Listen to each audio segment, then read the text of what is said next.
સુરત સૌથી ઝડપી વિકસિત થતી અર્થવ્યવસ્થામાં ચાર ચાંદ લગાવતું દેશનું એક શહેર હોવાનું નિવેદન વડાપ્રધાન મોદીએ આપ્યું છે। 4 વર્ષમાં દેશ આગળ વધવાનું કારણ પૂર્ણ બહુમતની સરકારના કારણે શક્ય બન્યું હોવાનું તેમણે જણાવ્યું અને આ સાથે જ વડાપ્રધાન મોદીએ સુરતવાસીઓને અનેક ભેટ આપવાની સાથે મિશન દક્ષિણ ગુજરાતની શરૂઆત કરી। વડાપ્રધાન મોદીએ સુરતમાં પાલિકાના 421.68 કરોડના વિવિધ પ્રોજેક્ટનું લોકાર્પણ કર્યું અને 636 કરોડના પ્રકલ્પોનું ખાતમુહૂર્ત કર્યું। આ સાથે સુરતની નવી એરપોર્ટ બિલ્ડિંગને પણ ખુલ્લી મૂકી। સુરતથી જ મોદીએ શંખનાદ કર્યો।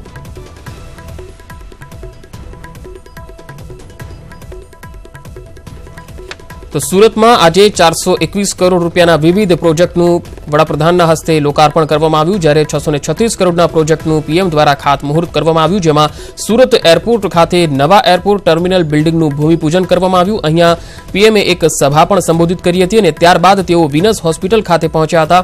વિનસ હોસ્પિટલ કે જે સુરતના રિંગ રોડ ખાતે આવેલી છે ત્યાં પહોંચ્યા હતા, જે પહેલા રામપુરા વિસ્તારમાં હતી, હવે રિંગ રોડ ખાતે તેને લઈ જવાઈ છે। 150 વર્ષ જૂની આ હોસ્પિટલ છે કે જે અશાકતાશ્રમની હોસ્પિટલ હતી। હવે રસીલાબેન સેવંતીલાલ શાહ વિનસ હોસ્પિટલના નામથી તે રિંગ રોડ ખાતે કાર્યાન્વિત થઈ ગઈ છે। 201 બેડ ધરાવતી મલ્ટી સુપર સ્પેશિયાલિટી આ હોસ્પિટલ છે। વડાપ્રધાન મોદીએ આ હોસ્પિટલના ઉદ્ઘાટન વખતે પણ જણાવ્યું હતું કે આ હોસ્પિટલ ગુજરાત માટે એક નવું નજરાણું છે અને આ હોસ્પિટલ જે છે એ આજથી જ કાર્યાન્વિત થઈ જવાની છે। લોકો માટે આજથી જ તે હોસ્પિટલનો લાભ મળતો થઈ જશે, જેમાં સરકારી યોજનાઓનો પણ લાભ મળશે, જેમાં મુખ્યમંત્રી અમૃતમ યોજના, મા વાત્સલ્ય યોજના અને આયુષ્યમાન ભારત યોજનાનો લાભ પણ મળશે। પીએમએ અહીંયા પોતાના સંબોધન દરમિયાન આયુષ્યમાન ભારત યોજનાના પણ વખાણ કર્યા હતા। તેમણે જણાવ્યું હતું કે 50 કરોડ લોકોને આયુષ્યમાન યોજના હેઠળ આવરી લેવાયા છે અને તેઓ લાભ લઈ રહ્યા છે। खूब आभार। सूरत तो देश के उन शहरों में है जहां विश्व की सबसे तेजी से विकसित हो रही हमारी अर्थव्यवस्था में चार चांद लगाता है। हाल में आई एक अंतर्राष्ट्रीय रिपोर्ट के बारे में हर सुरती जानता है, लेकिन शायद देशवासियों को पता नहीं होगा। और इस रिपोर्ट में कहा गया है कि आने वाले 10-15 वर्षों में दुनिया के सबसे तेजी से विकसित होने वाले टॉप 10 शहरों में दुनिया के टॉप 10 ये सारे के सारे 10 हिंदुस्तान के हैं। और खुशी की बात है, इसमें भी सबसे टॉप पर कौन है? सूरत को गर्व हो रहा है। सूरत को बधाई। साथियों, सरकार हवाई कनेक्टिविटी से पूरे देश को जोड़ने में जुटी है और इसके लिए बीते 3-4 वर्षों में तेज गति से काम किया गया है और इसी का परिणाम है कि 17 एयरपोर्ट्स को अपग्रेड एक्सपेंड किया जा चुका है और अनेक एयरपोर्ट में काम तेजी से चल रहा है। सरकार का लक्ष्य है कि अगले 4 वर्षों में देश भर के 50 ऐसे एयरपोर्ट्स को विकसित किया जाए जो या तो अभी सेवा में नहीं है या फिर बहुत कम उपयोग में लाए जा रहे हैं। साथियों, मेरा ये सपना है कि हवाई चप्पल पहनने वाला भी हवाई सफर कर सके। आजादी के 60-65 साल के दरमियान हमारे देश में पासपोर्ट देने वाली ऑफिस 80 थी। कितनी? आपने गुजराती में बोलो, कितनी? 80। आपको खुशी होगी कि पिछले 4 साल में जो हमने अभियान चलाया वो आंकड़ा अब 400 पार कर चुका है। बीते 4.5 वर्षों में शहर में रहने वाले गरीब भाई बहनों के लिए 13 लाख से अधिक घर बनाए जा चुके हैं। 37 लाख घरों पर काम चल रहा है और शहरों में नए 70 लाख 70 लाख नए और बनाने के लिए सरकार स्वीकृति दे चुकी है।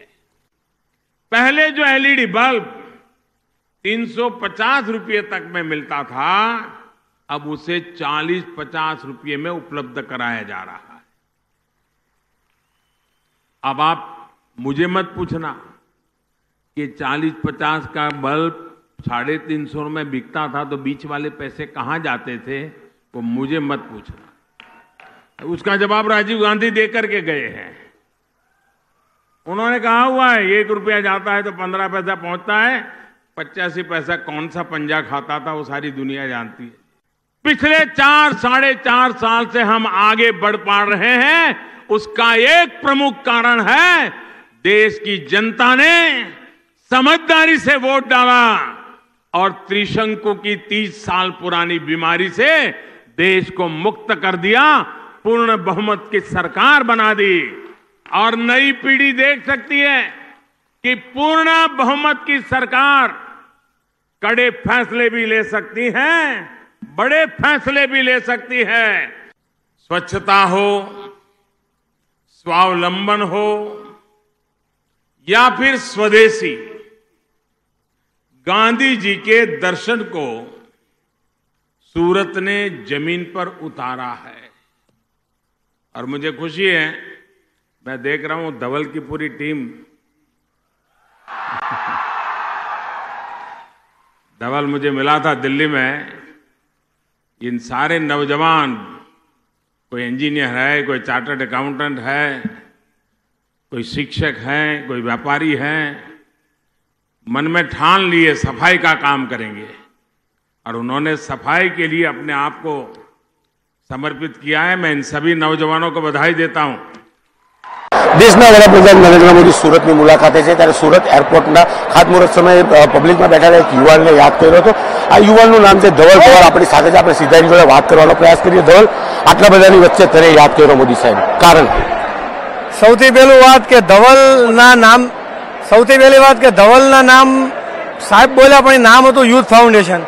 હું ખૂબ મારી ટીમને અભિનંદન આપું છું કે જેની મહેનત, જેની પ્રેરણા અને અમે બધા સાથે મળીને જે કાર્ય કરીએ છીએ। આ તો સંજોગવશાત નામ આવ્યું, પણ અમારી આખી ટીમની જે મહેનત છે એને હું આભારી કરું છું કે એ લોકોનો બધાનો સાથ સહકાર અમને રહ્યો છે। અને મારું 1% કામ છે, 99% કામ આખી મારું ટીમ કરતી હોય છે અને અમે સાથે મળીને સફાઈનો જે સંકલ્પ લીધો છે, તો સાહેબનો ખૂબ ખૂબ આભાર, નરેન્દ્રભાઈ મોદીનો કે સુરતની મુલાકાતે આવ્યા, અમને આમંત્રણ આપ્યું અને અમારું નામ બધાની વચ્ચે લીધું ને અમને ખરેખર પ્રેરણા આપી કે તમે જે ગતિથી આગળ વધો છો, સાથે મળીને હજી જોરથી વધો। અને સુરતમાં એવું કંઈક યુથ ફાઉન્ડેશન થોડા દિવસ પહેલા દિલ્હી ખાતે મોદી સાહેબને મળવા ગયા હતા, કયા કારણસર મળવા ગયા હતા અને ફાઉન્ડેશન કયા પ્રકારની કામગીરી કરે છે જેનાથી દેશના વડાપ્રધાન પ્રેરાયા? અત્યારે અમારું વધારે ફોકસ છે યુવાઓને સાથે લઈને સ્વચ્છ ભારતનું, કે આવનારા 2-4 વર્ષમાં સુરતની અંદર આપણે સફાઈનું એવું એક મુહિમ ચલાવી છે, લોક જાગૃતિ, યુવા જાગૃતિ દ્વારા, કે આખું દેશ અને આખું વિશ્વ, કેમ કે હું સાહેબ માનું છું કે આખા વિશ્વમાં જો કોઈ એક દેશ પાસે એવી તાકાત હોય કે જેની નોંધ આખું વિશ્વ લેતું હોય, એ પછી આપણી આધ્યાત્મિકતા હોય, આપણી સાંસ્કૃતિક હોય કે આપણી ધાર્મિકતા હોય, તો એ વિરાસતનો અમે ઉપયોગ કર્યો છે, એ વિરાસતનો અમે આગળ વધારવાનો પ્રયાસ કર્યો છે કે જેના દ્વારા યુવા શક્તિ આગળ વધે। અને આજે જ્યારે યુવા શક્તિ એ ભારતનું નામ એટલું દુનિયામાં રોશન કરી રહ્યો છે, તો ત્યારે પાયાના જે મુદ્દા છે, પાયાના જે ખરેખર જેની બહુ જરૂર છે, એને લઈને અમે લોકો આજે આગળ વધી રહ્યા છે। અને અમે એટલો મોદી સાહેબને મીડિયાના માધ્યમથી એટલો વિશ્વાસ અપાવવા માંગીએ છીએ કે તમને હજી પણ ગર્વ થાય એવું એક બહુ મોટું કાર્ય કરવા અમે જઈ રહ્યા છીએ અને સુરતથી એની શરૂઆત થશે અને ધીરે ધીરે આખા સમગ્ર ભારતમાં એની નોંધ લેવાશે અને લોકો પણ જાગૃત થશે કે નહીં, સ્વચ્છ ભારત કરવું છે તો કોઈ પણ રીતે કરવું છે। ચોક્કસ કહી શકાય કે દેશના વડાપ્રધાન સ્વચ્છતાનું જે અભિયાન તેને સુરતના યુવાનોએ મોટી રીતે કહી શકાય કે એકદમ મોટા પ્રમાણમાં આ અભિયાન સાથે જોડાયા છે, મોટી સંખ્યામાં આ યુવાનો પહોંચ્યા છે। ચોક્કસ આ યુવાનોની કામગીરીને લઈને દેશના વડાપ્રધાન બી આ યુવકોથી પ્રેરાયા છે અને આ સંગઠનમાં વધુ યુવકો જોડાય તેવી આશાઓ સાથે આ યુવાનોને પ્રેરણા આપી રહ્યા છે। કેમેરામેન ભરત પરમાર સાથે કીર્તેશ પટેલ, ન્યૂઝ 18 ગુજરાતી।